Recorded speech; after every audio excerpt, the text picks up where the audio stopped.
Shout out to my people. Shout out to my people. Sending love, positivity, and good vibes to my people, man. I hope you guys are doing good today. I'm doing great. Today we got a clip of Charleston White speaking on the many beefs that he's had in his past, from Gilly the Kid to King Von, speaking on Nipsey Hussle, Soulja Boy. So I hope you guys enjoy the clip. Let's get it.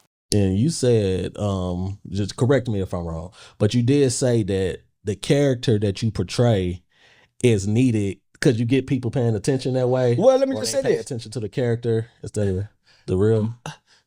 You got how when I didn't cuss, I couldn't be heard.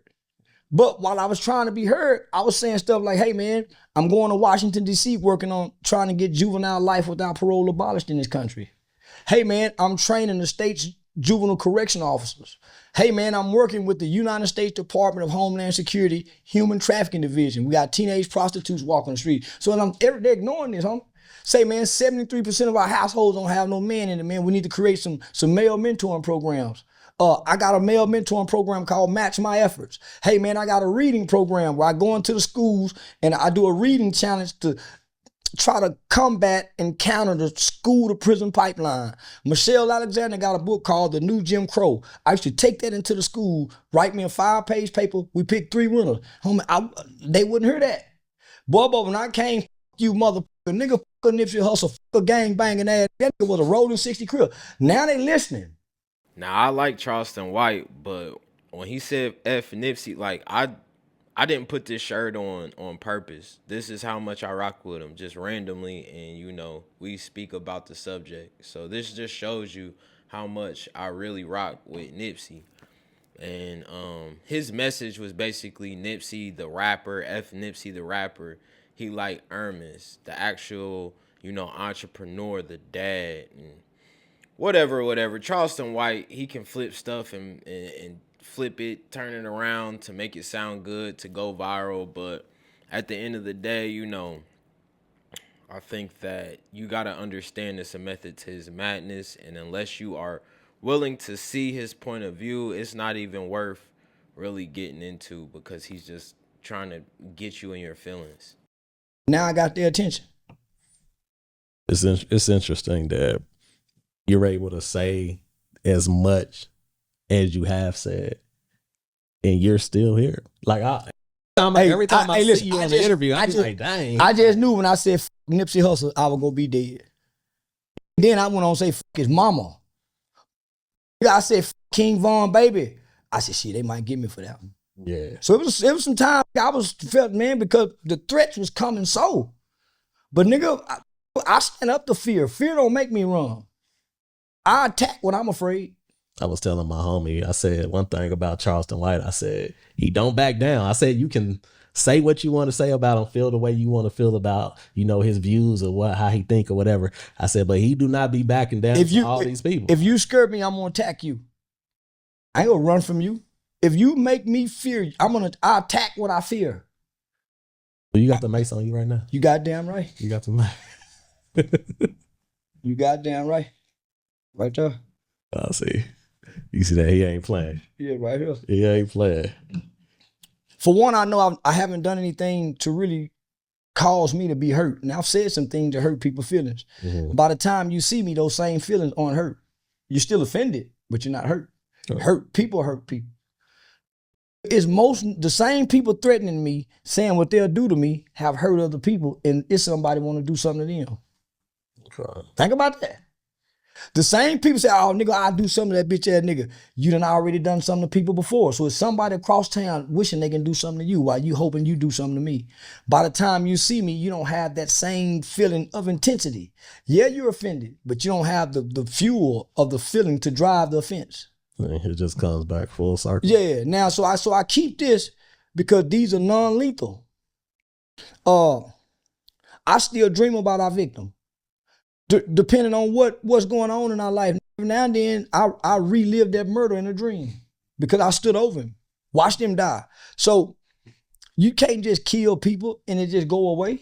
Right. You can't just hurt people and think you finna go sleep good at night. I don't care how justified you feel about what you done. You're not gonna be at peace in your mind, and you got people you done hurt. That's why some stay away from places. So I bring this because the bullets is for the revolution, people. It ain't for you, but this gun here, I don't want to put that bullet in you. So I got this to stop from putting the bullet in you. So you're saving people. Man, I'm saving. You're saving lives, really. Yeah. I don't want to kill my people, my niggas. It's kind of like somebody say, take this ass whooping. I could have killed you, but yeah. So one thing about it, this will get one nigga off of me, this will get 10 niggas off of me. Ass Soulja Boy. This neutralizes the situation. Nigga, everybody coughing. I just want to create some distance between me and you and get to safety. I don't want to hurt you, my brother. How you feel about Soulja Boy now? Like, that's nephew now. I'm about to say, have y'all been able to, reconcile your differences and everything like that? Nobody in the black culture have tried to bring me and Soulja Boy together. It took a little Jewish kid by the name of Aiden Ross. Hey, Unc. I'm familiar with him. Yeah, so Aiden Ross put me in contact with him. And I think I overreacted. So I feel bad about Mason. Yeah, I think I overreacted. Because he said, man, I just want to talk. But man, you got all these people with you. They might not want to talk. Right. So yeah. They may want to do something else. Harm me. And so, homie, had we had an opportunity, so if we had somebody in the black community and this, man, you mean to tell me Jay-Z, Tyler, all these people in the industry couldn't have got all these little boys, King Von, Lil Durk, NBA, they couldn't get all them niggas to sit down? It was nobody to mediate these beefs before it got to death. But do you think they feel like it's more profitable to keep the beef going? Some people have hidden agendas. For the record industry. But if you can get them on your podcast and cry with them like Wallow and them did, why you can't do this before? I wish Dirk would have listened, because Wallow really tried to warn him. And you could tell he was man, they both had King Von on there. But when you idolize their music, what they gonna listen to you for? Right. Because when they had King Von and Dirk, they wasn't talking like that. That's how King Von got killed. They were singing the song. There you go. Singing the song on there. I ain't trying to squash no beef, nigga. But had he cried then? I think Charleston White kind of contradicts himself a little bit, because I seen in past interviews him talking about Gillie and Wallow.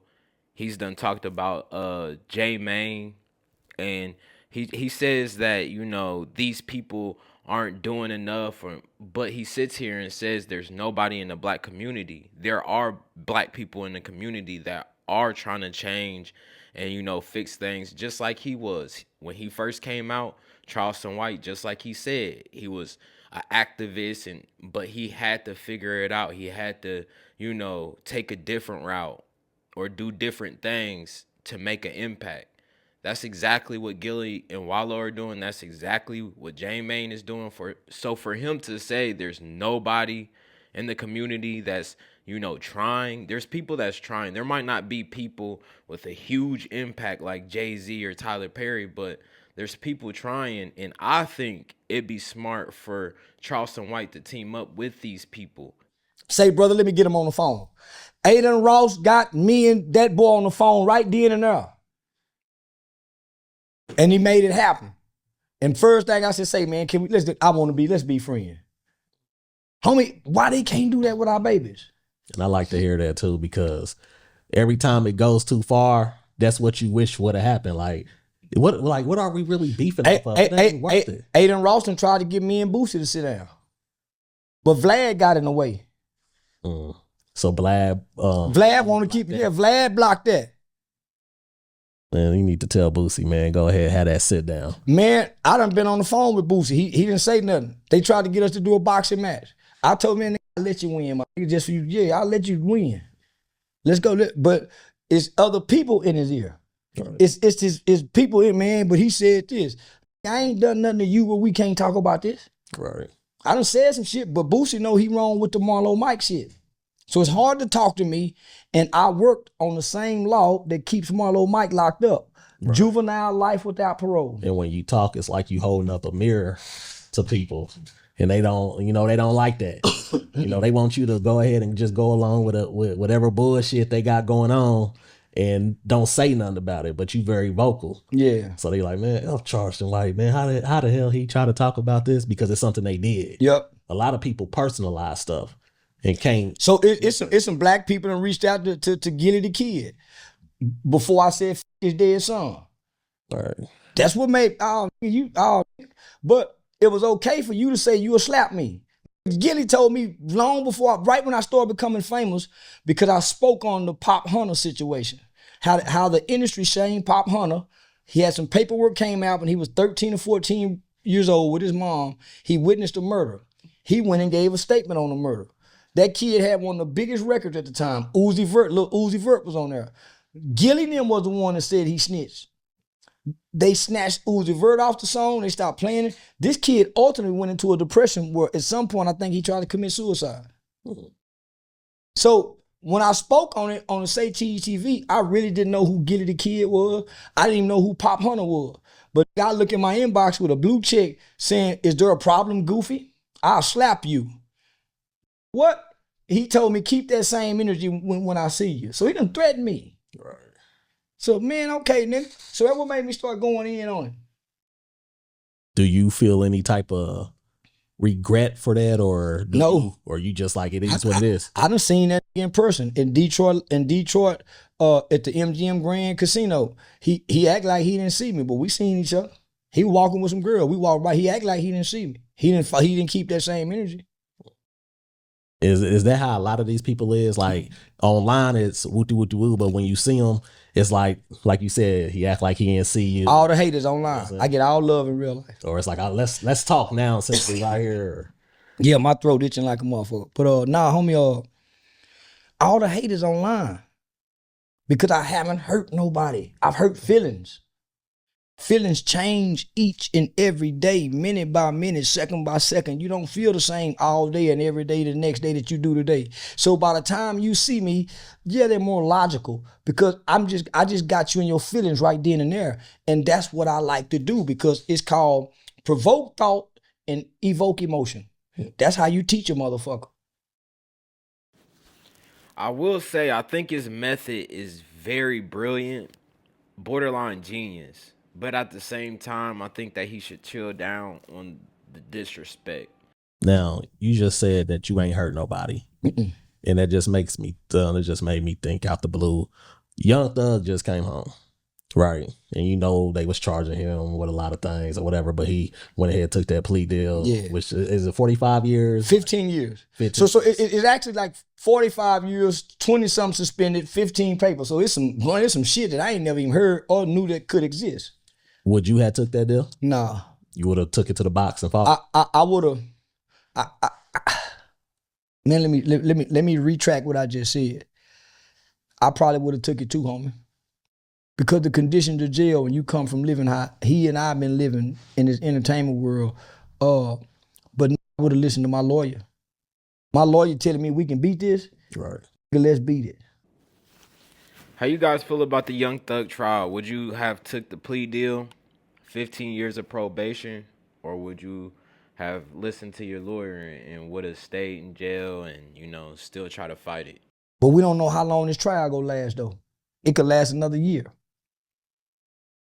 Ain't nobody trying to stay in there for a whole nother year. He already been in there. But the jury, just a week later after he took the deal, one of the jurors came out and told the judge in the court that I cannot no longer sit on this trial and not be biased. I am biased. I believe the prosecution is fucking up. Shit. All you need is one juror. Right. And you got one juror, and the judge said, sit your ass back down. I don't care about you being biased. Homie, because his other homies, they taking it to the box. Was it Yak? Yeah. They taking it to the box. I actually talked to Yak and his family. I talked. I was over Yak's people's house, and I got a chance to talk to him. Homie, your faith go get you out of this, man. Is what I told him.